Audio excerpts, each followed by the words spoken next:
How do I know if I'm possessed? What if monkeys are just baby Bigfoot hiding in plain sight? Answers to these questions and more on this episode of This Paranormal Life. Yo! Hey! Welcome back to This Paranormal Life, the weekly comedy podcast where every time we investigate a different paranormal tale, claim. Wow, beast. first hurdle tripped up there, bud. Hey, this is kind of a team effort, so I don't know why you're calling me out here on the podcast. It just doesn't set a good precedent, does it, for the rest of the episode if you can't even pronounce your goddamn words, because that's what podcasts are, words. Right. Well, we edit this thing, so I easily could have just taken that out, but shit. All right, don't take that out. Make sure. Actually, I might take this edit if that's okay with you. And I'm going to add a bunch of stuff. I'm going to add a bunch of mistakes from old episodes. Really? Yeah, that's right. Unbelievably petty. Also, this is a joint venture in the sense that it doesn't make you look good for there to be a ton of mistakes. You know what? F*** it. You blew your shot. I'm hosting this week's episode.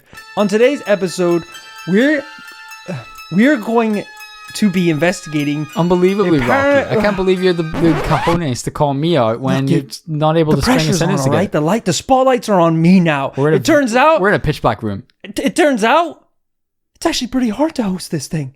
Yeah, when everyone's listening to me. You've done it 75 times. Today we're going to be investigating.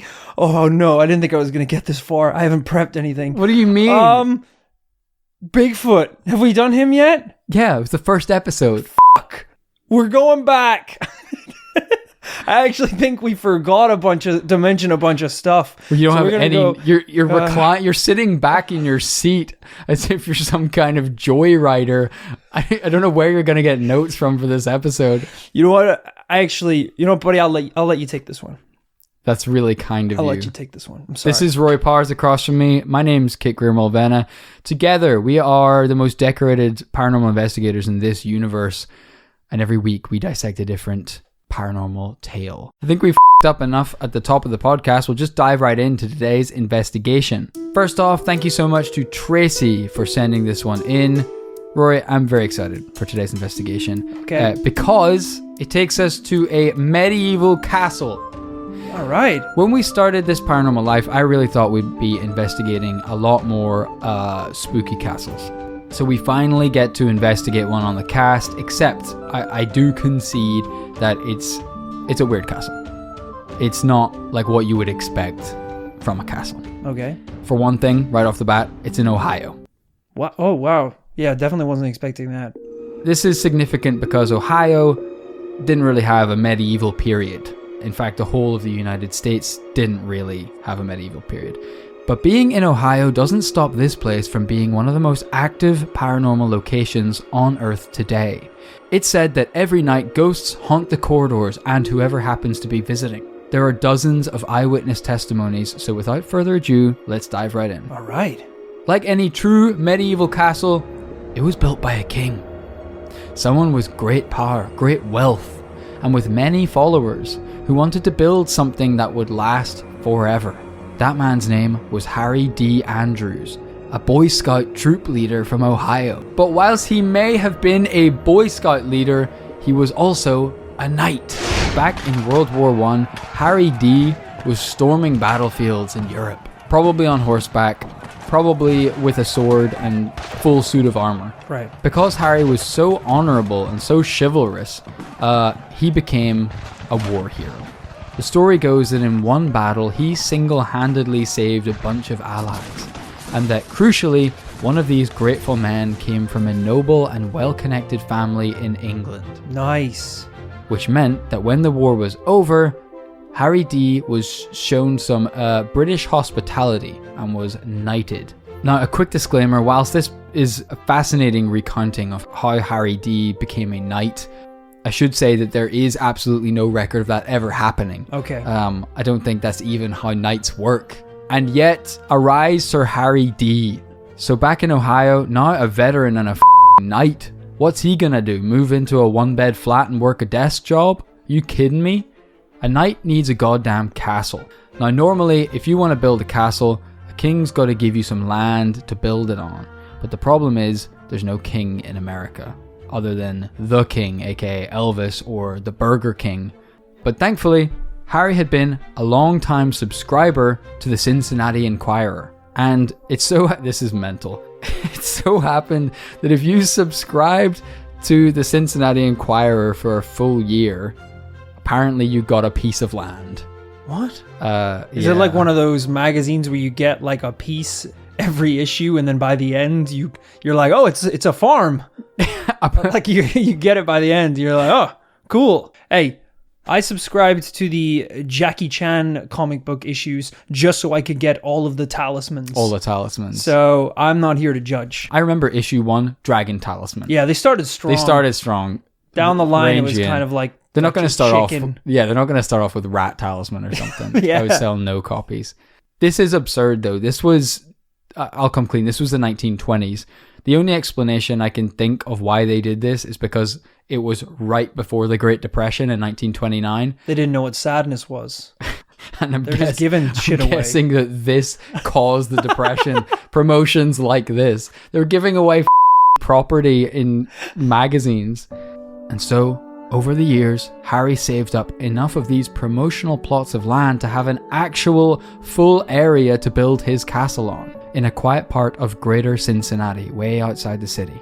They say Rome wasn't built in a day, and the same goes for castles. It was going to be a long road to build what Harry had in mind. He said when he set out in this mission, "The castle will be an expression and reminder of the simple strength and rugged grandeur of the mighty men who lived when knighthood was in flower. It was their knightly zeal for honor, valor, and manly purity that lifted mankind out of the moral midnight of the Dark Ages and started it towards a grey dawn of human hope." All right, I think I speak for most of the audience at the minute when I ask, what the is going on? What is happening right now? I'm telling you this story of one of the most haunted locations on planet Earth, Rory. I feel like maybe we went into this room to podcast, and in the process of setting up, I might have slipped and cracked my head on a coffee table, and this is what I'm experiencing. A Boy Scout built a castle in Ohio after saving the life of a nobleman in World War I? You look at my glass, I'm just drinking a thick purple liquid. Wow, what you gotta understand, Rory, is that nothing's real, man. Did I mention that he didn't have a goddamn penny? Why is he building a castle then? Day one, he goes down to the nearest river, picks up a couple rocks from the waterbed, and brings them back to the plot of land, puts them on top of each other, and he started the first steps towards building a castle. That's not the first steps. The first steps are blueprints, planning permissions. It's not going to gang He's some walking back pebbles to the river. From a stream. Listen, a castle of 1,000,000 bricks starts with one river pebble. So Harry pretty quickly used up all the rocks in the river, which was kind of a dick move. So he eventually resorted to pouring cement into an empty milk carton to make a brick. And he did this over and over, thousands and thousands of times. And 50 years later... 50 years it took him? He had a castle. Rory, you ready to feast your eyes? Yeah. Check this out. This is insanely more impressive than I thought it was going to be. Well, it started with river pebbles, turned out pretty neat. I mean, it's a full castle. Yeah, there's no fucking about going on here. It's a castle. Wow. This thing is huge, guys. We've even got like your stereotypical, I'm not sure, my castle lingo is maybe a little off. Sure. Spires? Is that something that's like... It's like spires, the turrets. Yeah, turrets. Where your archers shoot arrows through. Yeah, the little windows that they have on castles, which is weird because... I mean, those were by design so you could fire a bow and arrow out of a window. There is literally no reason for him to have these tiny little windows. Yeah, I wouldn't go that far. You haven't heard the rest of the story But yet. This is really impressive, especially for a plot of land you got free with a magazine. Yeah. It's incredible. Yeah. Yeah, it's even complete with some kind of cool Legend of Zelda style gardens around it where you could probably hide from guards in the maze. Sadly though, Rory, as soon as this thing was completed, the problems began. In fact, the years that Harry lived in the castle were arguably the hardest of his life, except the First World War thing.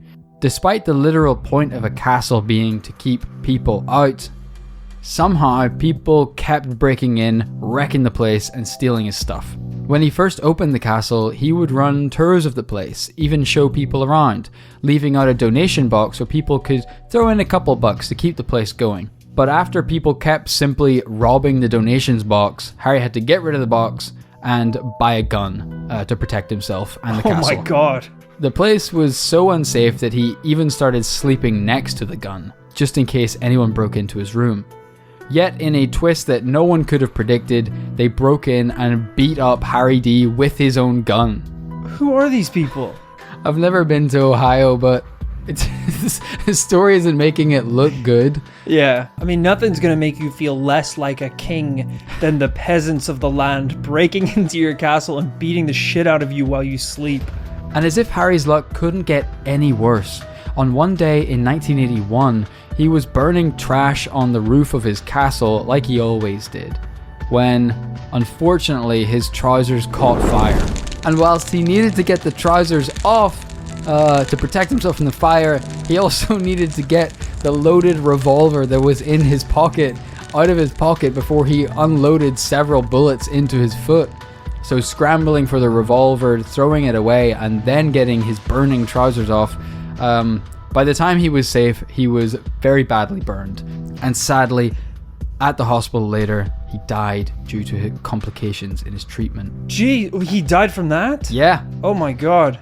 I was going to say, you cannot be the guy in the woods who built his own castle, standing on the roof with no trousers on and a bunch of Boy Scouts. That is a bad look. I don't care how far you throw that gun. That is not, you can't do that. So, what do you do when you're a king with no royal family to leave all your treasures to? Thankfully, Harry had created a kind of round table situation over the years. You see, the Boy Scouts that Harry worked with over the decades now volunteered at the castle, keeping it running, doing restoration and upkeep, running events, and they came to be known as the Knights of the Golden Trail. That's pretty cool. So when Harry passed, he left everything to the Knights. I guess he didn't have any family or anything, so it just went to the Boy Scouts, basically. Fair enough. But one of the first things the Knights noticed when they took over running the place was that Harry didn't seem to have gone anywhere. Pretty much immediately, they started seeing a shadowy figure walking the castle corridors late at night. They would hear sounds from all around the place, stuff that wasn't there just a few weeks previous. But of course, how could they know it was Harry? How didn't they know it was someone else? The Knights worked out that this ghost became particularly active right as something was about to go wrong, almost like a warning. For example, on one occasion, they heard doors opening and slamming upstairs. So a couple of the guys who were there that night, they ran upstairs to find out what was going on. They couldn't hear anything. They head back downstairs. They hear the banging upstairs again. Jesus Christ, where's this coming from? They follow it to the bathroom. They open the bathroom door, but nothing. Nothing out of the ordinary. So they head back downstairs again. The bathroom door swinging open and shut yet again. One of the Knights is like, God damn it, we need to lock that door. What the hell is going on up there? And the other one puts his hand on his shoulder and he says, wait, brother, what if it's Harry? He's trying to tell us something. Something's not right up there. So they head back up to the bathroom and they just tear the place apart. They're looking everywhere. Until they find, in the plumbing, one of the tanks. It's busted and it's about to overflow and flood the whole goddamn floor. And he's sending us a little signal to keep the place running. Which is kind of interesting because we've had definitely poltergeists, definitely ghosts in the past in investigations who maybe are harbingers or omens of bad things happening. Yeah. But never a ghost that's like, hey, you need to do the dishes. Or like, hey, the lawn needs mowing. Keeping the boys in check. Yeah. Like I think we had the Mothman turn up before Chernobyl.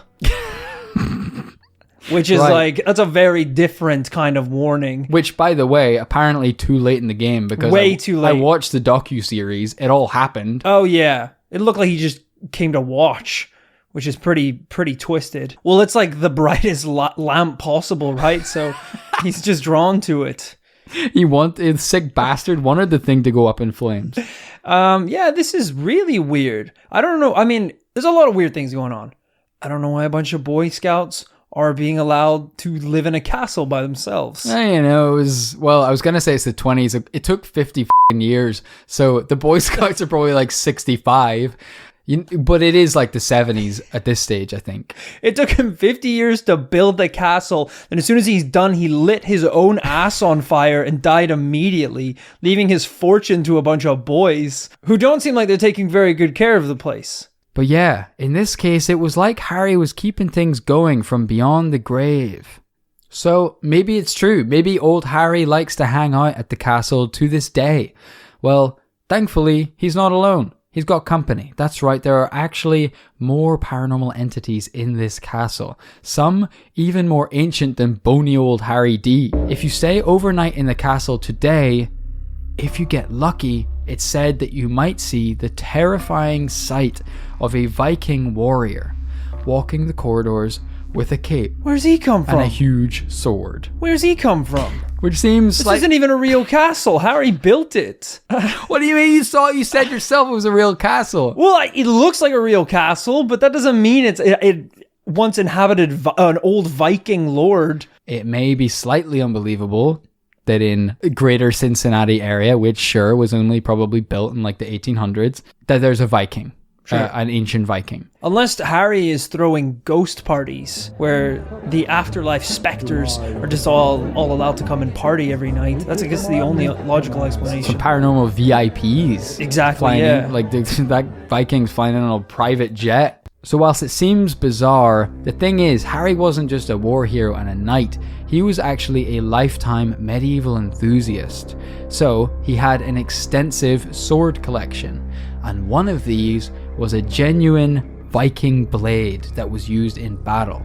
I'm going to show you the sword room here. It's pretty cool.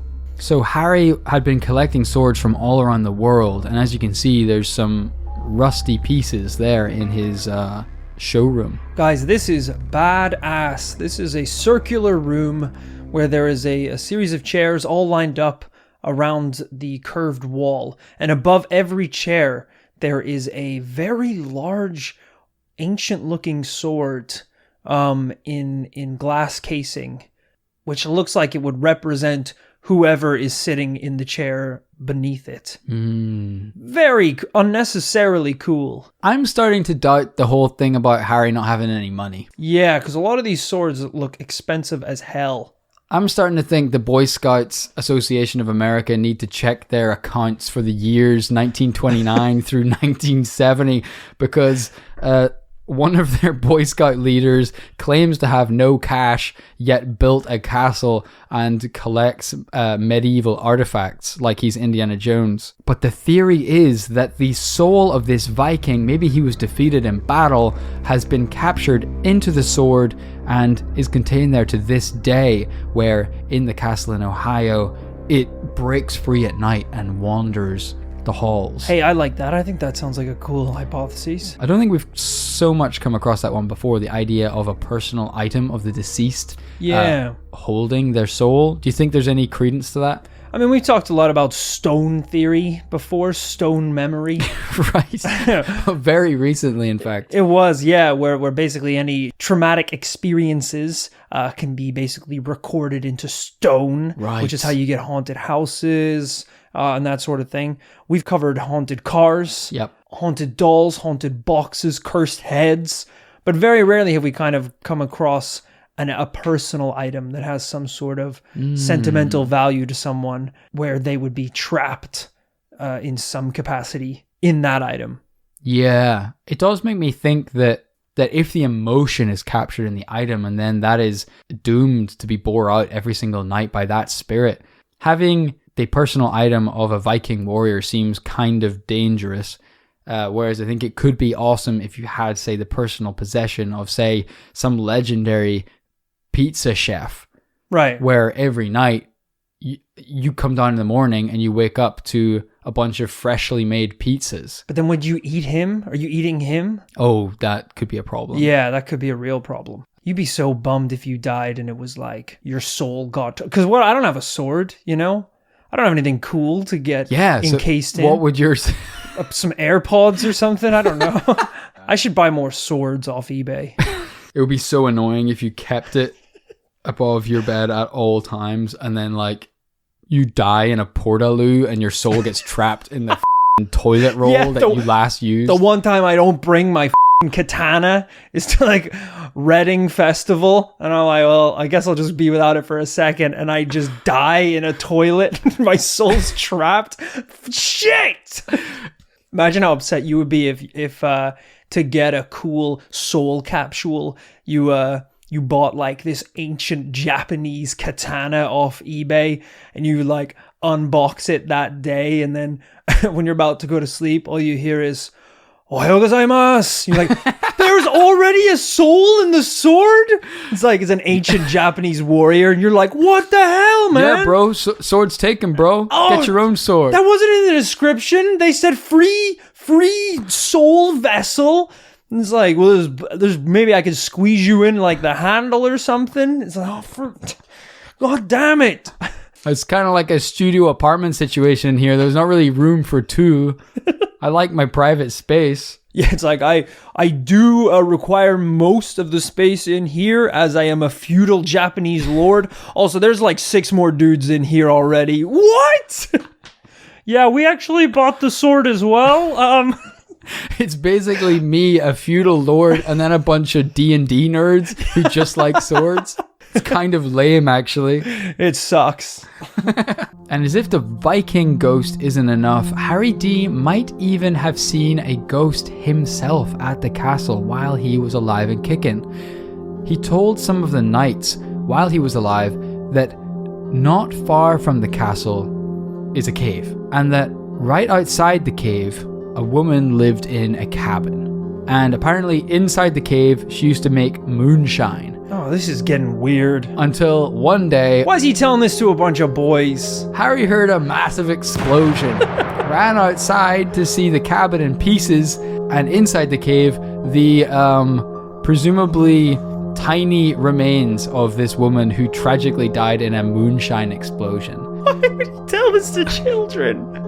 Why do they want to know this? And ever since, they need to know. They need to know where the moonshine lady came from. No, they don't. Because why is the moonshine even a part of this conversation? Because to this day, the moonshine lady, that's right, stalks the corridors of the castle. Right, okay. Because she can't haunt her cabin. It's blown to smithereens in the moonshine incident. These poor boys, man.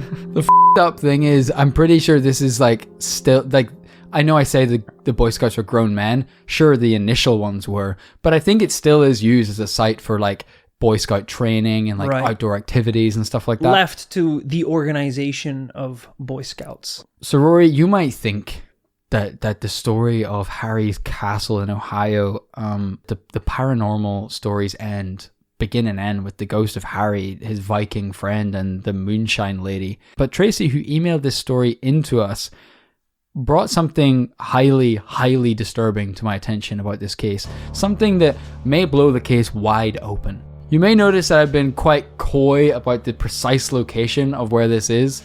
I said kind of outside Cincinnati somewhere. You've been vague about a lot of details.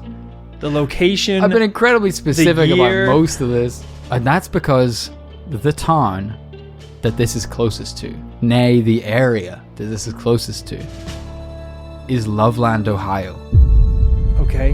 This is the same location as the Loveland Frog. Of course. The Loveland Frog Man. Which I believe we covered in maybe episode 2. Very, very early on. Going old school. Not only that, the river that Harry took the stones from to build his castle is the same river where the Loveland Frogman was first spotted. What? Really? Tracy said it herself in the email. Isn't it a little suspicious that this castle just popped out of nowhere? That this old man Harry just built it out of pebbles?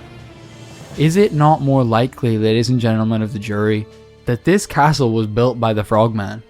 Built and maintained using paranormal froggy stones from this verified Frogman river. All right, I think it's about time to wrap this up. No, I want to get started. I've let this go on for quite long enough. This story was barely even paranormal right up until this point. What are you talking about? There have been countless ghost sightings. It's the same site as the goddamn Loveland frogman. So at one point, you think people broke into the castle and beat up a frog?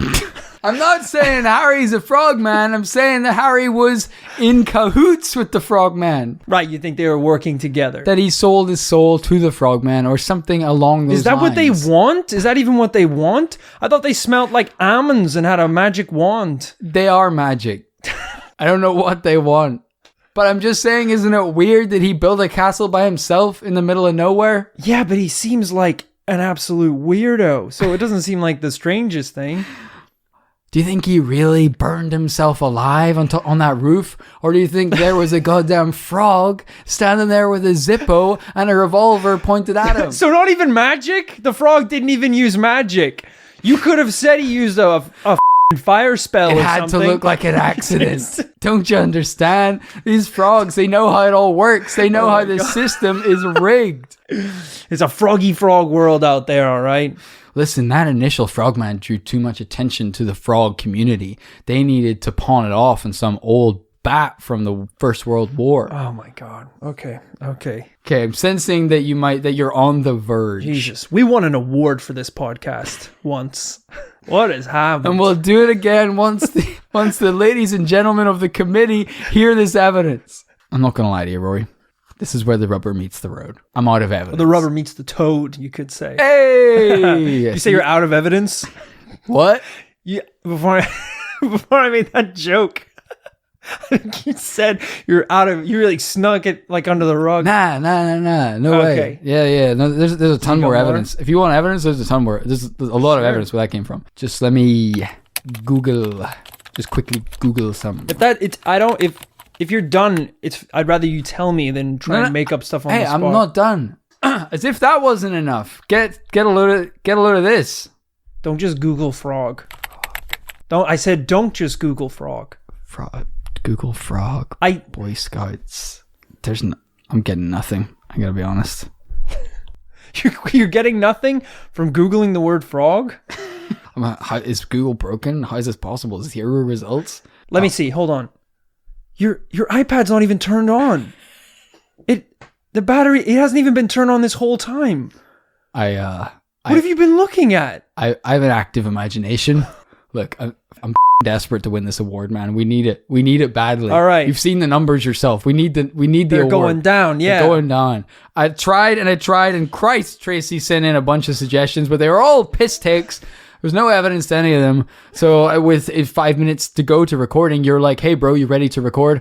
What am I going to say? That I can't pull an episode out of my ass at the last minute? You could have said that. No. We got other email suggestions.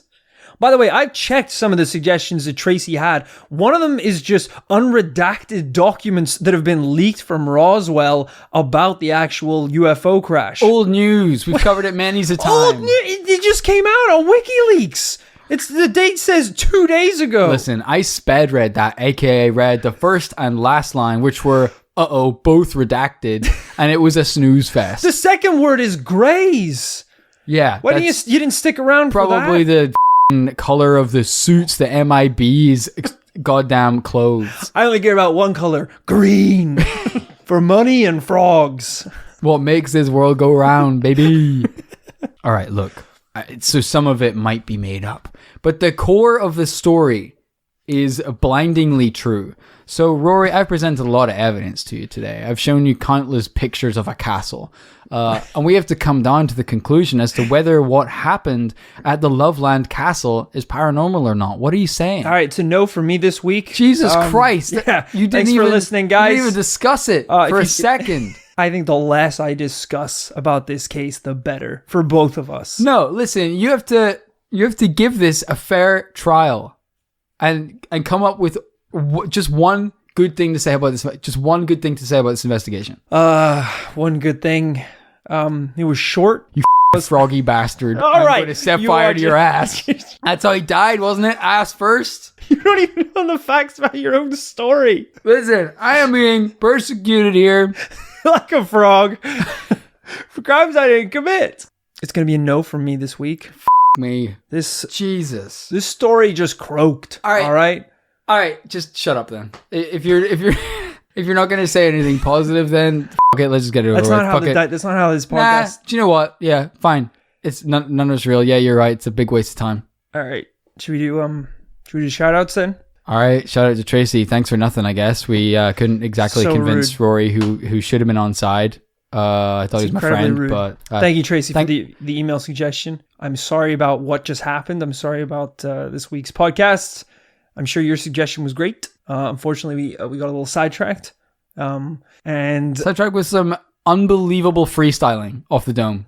Okay, that's not what this podcast is about, though. It's called This Paranormal Life, where every week we present a paranormal tale, not freestyle a frog story off the top of our dick.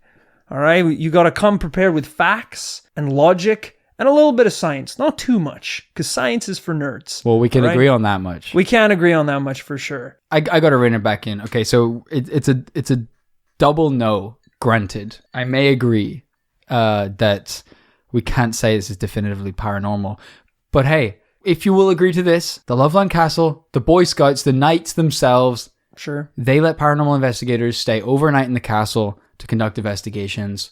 Will you go? Yeah. Okay. I'll go. All right. We'll investigate it in person. That's the next step to getting a yes out of this. Thank you, Tracy, again, for sending that one in. Ladies and gentlemen, I hope you enjoyed the investigation into the Loveland Castle. If all that frog chat went over your head, you might want to go back and listen to the Loveland Frog episode, which, believe it or not, was more convincing than this episode. And by the way, also concluded with a double no. Right. Before we even get into this story. Fair. More than fair. Guys, if you can't get enough of This Paranormal Life and you want to support the show and you want us to make more episodes, I'll tell you, there's one great way to support the cast, and that is by hippity hopping all over the way, frog leaping all the way to iTunes and giving us a 5-star review. Don't dare give us anything less than that. I know iTunes gives you the choice, but let me tell you, the guns to the back of your head, it's from us. You don't have a choice. We need those stars, guys. All right. The night sky is barren. The paranormal commune. We need the stars. Give us a rating on iTunes. It's the best way to support This Paranormal Life, other than patreon.com. As you know, we don't run advertisements on this podcast. Patreon.com is the way we directly run This Paranormal Life. From $2 a month, you can get a shout out on the cast. $5 a month gets you access to a whole host of bonus episodes. Cha-ching! Going back a couple years now. There's a ton of them. Yeah. And if you want to get yourself a unique This Paranormal Life commune uniform, aka t-shirt, you can get it for just $20 over on patreon.com/This Paranormal Life. How are people going to know that your eyes are open? All right? You don't wear a tinfoil hat. That's weird. It's got negative connotations. Overdone. You don't want to do it. You don't want to have crazy eyes, because it's hard to do a lot of things, like get a bank loan when you got crazy eyes. Sure. The subtle way to do it is to buy a This Paranormal Life commune t-shirt. So when anyone sees you, they go, that guy's eyes are open. That girl's eyes are open. Yeah. I will say I tried to get a pretty substantial bank loan to keep the commune afloat this week. And they took You didn't wear the shirt, did you? Yeah, I did. Oh, no. They took one look and actually they called security immediately. So that makes sense. I think there's a bad precedent. I don't know who started it. It was me. I was there the week before you went in. Okay, so a bad precedent was set. I made a pretty big scene. Okay. And that was even before I asked. Really? I thought I would just assert my dominance. I started stomping on people's desks, and things got weird. Yeah. Things got messy. In a bank, they're not going to take that well. Yeah. Yeah. They also have usually glass in those things, so you can't even get at the person. So I don't know how you got back there. It was tough. Yeah, I actually, I said that I was there to make a deposit, and then when I slid the parcel in between that tiny little slit glass, I managed to grab the man's tie and pull it forward. Wow. Immediately, I was floored by security. It was pretty messy. That would explain the way they treated me, which was poorly. Yeah. Negatively. That makes sense, because when I was being dragged out, I said, if you think this is bad, my partner's coming back in a couple days. Watch for this shirt, because it's going to be the last shirt you see. There was a wanted poster. Yeah, that makes sense. There was a wanted I had poster. lost the shirt at that point, by the way. I was completely naked. That would explain, because the wanted poster, it was a very crude illustration of a naked Rory Pars. I I was bewildered by that, honestly, but I didn't stop to read it. The good news is that we don't need those loans. No. Because we have the Patreon, because we have the commune supporting us. And at the end of every podcast, we like to take the time to shout out those who've supported us on Patreon. Let's do it right now. Let's go. A special thank you to John Miller. Oh, John Miller, the lawn killer? Oh, no. Oh, this guy's the worst. This is what this guy does. He just runs around neighborhoods, right? Yeah. Just with a backpack full of salt. Why? Just salt in people's gardens. For any particular reason? Just to kill their garden. No reason. So he just rude. With people just trolling. Yeah. It's weird to not even have an agenda. Yeah. He actually, I think, now that you mention, I think he has a manifesto. I think he left a manifesto last time. Okay. It was a whole bunch of mumbo jumbo. I didn't bother reading it. I just called the police and got him arrested. Pretty smart move. So, John, I'm never going to read that thing. I don't know what your motives are, why you hate gardens so much, but hey, it's making him money somehow, and it's coming back to us. So I don't know. Maybe do it more. Whatever's working out for you. Thanks also to Tucker Curran. If it isn't Tucker the trucker. Uh-oh. That's right, the long distance trucker. He goes East Coast to West Coast, West Coast to Best Coast, dragging hauls all across the US of A. Really? Yeah, he's living that trucker life, truck stops, truck shops, truck cops. What? He's a cop? He's a cop, actually. He actually, he's one of the people that delivers cops to different parts of the world. They have to do that? I thought there would be cops just living in every place. No, because there's a lot of places where cops don't really want to go. Oh. Like the dangerous places. Okay. So he's like, hey, how about a little field trip? Bring your badges and he your brings guns. it from East Coast to West Coast? And then West Coast to Best Coast, I think I said. Which is, Best Coast is actually slang for the slums. Oh. It's pretty grim down there. So he just waits till he's there, opens the door, and pushes them out. Yeah. And then they just gotta be the law. He takes a lot of fair weather cops from, maybe the Bay Area, and he goes, hey guys, it's pretty good up here, but we want to go to the Best Coast? Yeah, not yet. They hop in. They think there's going to be all ice creams and lollipops when they get there. And it's Methville, USA. It is. He weirdly has to commit a crime to enforce justice. Thanks also to Cristobal Martinez Garcia. Look deep into my Cristobal. Nice, dude. Thank you. I can barely Garcia in there. Oh! That's right. Your future is looking pretty dark, brother. Oh. Yeah, it's storm clouds. I didn't know crystal balls could even do this, but it's just a picture of a skull. Wow. Which isn't pretty. Usually it's like... Usually it's a lot more subtle than that. Yeah, it'll be like, a dark blue haze, and that can represent a bunch of things. Yours was just a man getting hit by a car, and then a skull popped up, and kind of like GTA style just said wasted. It was a GIF. It was a looping GIF of your death. So I guess just look out when you're crossing the street. Just be careful. Thanks also to Cameron Ferguson. Cameron, if you're coming to the commune, would you be able to bring your camera in? Because I think people should really be documenting what's going on in here. You've seen Wild Wild Country on Netflix, the movie about that cult. You should. Don't liken us to Wild Wild Country. It's not a good look. I'm just saying that the crew did a pretty good job of documenting what was going on in that cult.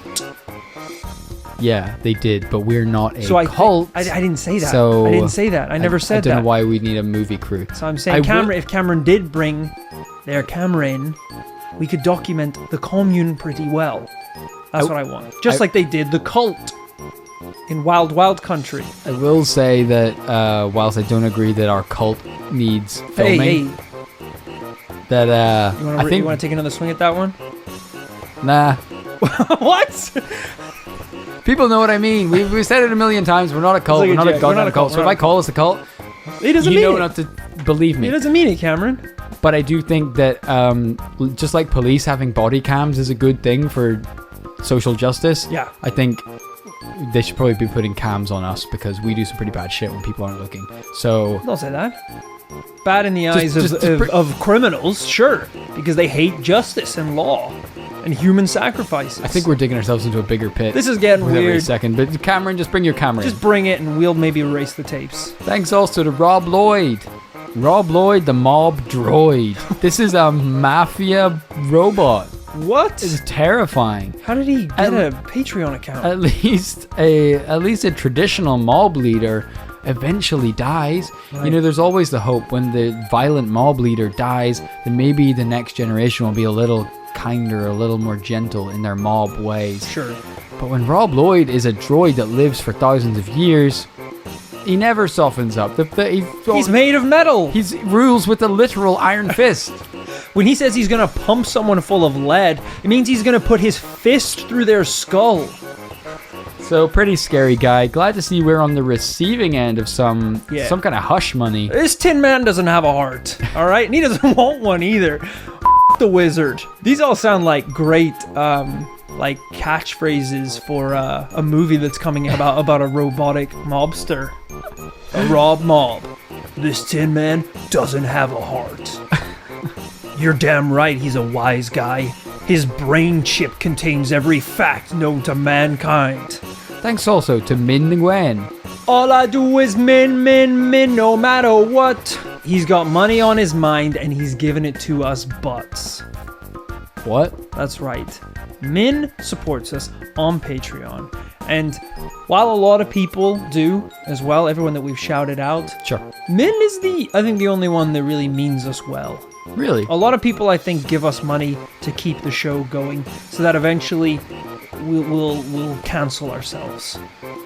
We're basically giving us enough rope to hang ourselves. Jesus, you think? That's a pretty cynical view of like quite a lot of patrons. Yeah, you should see my Twitter DMs. They get pretty grim. Oh. But not from Min. Min's just sending me thumbs up emojis, doing like little jokes like, I hope the show gets taken down. Like little jests, little pokes like that. Okay, no, that sounds like he's the one who's wishing you ill. No, he wouldn't. I think, can I see the message? Yeah, there you go. Oh, that's not a thumbs up. That's a middle finger emoji. What? Yeah. No, look again. Oh. Yeah, no, he seems to be the worst, actually. He is like, he has made a lot of Facebook groups and stuff about taking down the show and things like that. Well, that seems. But I thought it was enough, like a goof. I thought it was like a gag. I don't know why you would think that. You've never met Min. Yeah, now I see about it.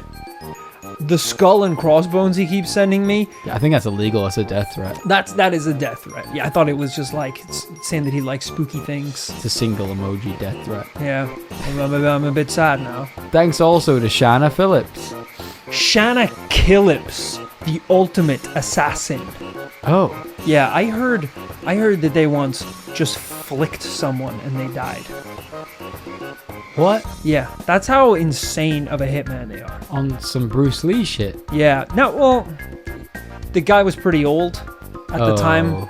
Like he was on the way out as well. He was like deathbed. I think he was hooked up to like a machine. Deathbed? Yeah, he was on his way out. I hope they didn't get paid a lot for that hit, because that's not a very high difficulty hit. It was pretty low tier. Yeah. But one flick, gone. Lights out. Wow. And it doesn't matter how you do it or how close to death they were already. That's money in the bank. And that money is coming back to us. We have a lot of nefarious people out there giving us money. We do. It's honestly blood money. We do. But hey, am I going to turn down money from an assassin? No. I don't really see not. any reason why to do that. Thanks also to Sedgwick Lee. This girl's actually the opposite. She brought someone back to life with a flick. That is impossible. Absolutely not, sir. Anything is possible if you believe in the flick. I've never heard of any of this before. It's an ancient art. All right? If you study for long enough under the masters of the thumb, you can learn to take or give life with a flick. Obviously, some of our listeners have been training, and I appreciate the effort that they've put in. I only ask that they're kind to us. There's no way this is real, because otherwise doctors would know how to do this. You want to because they would give life with test it, do you? No, please. I mean, even though I don't believe in that shit, keep your forefinger and test it. Thumb away from me. I go to flick you and accidentally trip and hit the wall. The wall just explodes out from the sides. Thanks also to John Foster. John Foster, the bomb buster. Bomb buster? This is the kind of guy you need at the end of the Mission Impossible movie when you got to clip the wire with 1 second to go. Right. John's the man. It's a very unique skill. Not many people can do that. Yeah, he just walks right up to that thing and flicks it, and the bomb just fucking explodes. No, it doesn't taking explode the life of every man, woman, and child in the building. Is he dead? Is he go with it? The flick never takes the life of the flicker. Oh, you'd known that if you'd studied the ancient texts. Thanks lastly but not leastly to Matthew, aka Math 2. That's right, we got some good and evil twins He was actually mostly known for what he did in the Great Finger Wars. He flicked many lives off of the such history thing books. as finger wars. He flicked his way to the goddamn Are you thinking top. of a thumb war? Just like a child, a playground game? Look, if you want to take the romance out of it, yeah, it was a thumb war on a playground. No one died. So no one died, but flick. definitely egos were bruised. Right. Well, you said that the flick gives and takes life. Yeah, emotional life. Okay. So that's quite life. different. So yeah. I think we're done here. That's fair. Thanks to everyone we've just shouted out, and everyone whose shout out is yet to come. Thanks for being so patient. We are getting through the shout outs slowly but surely. I hope you enjoyed this week's episode about the Loveland Castle. We'll be back next week with, I'll say it now, 2 yeses. I don't know what it's going to be. 2 yeses. F it, yeah, 2 absolute yeses. See you next Tuesday.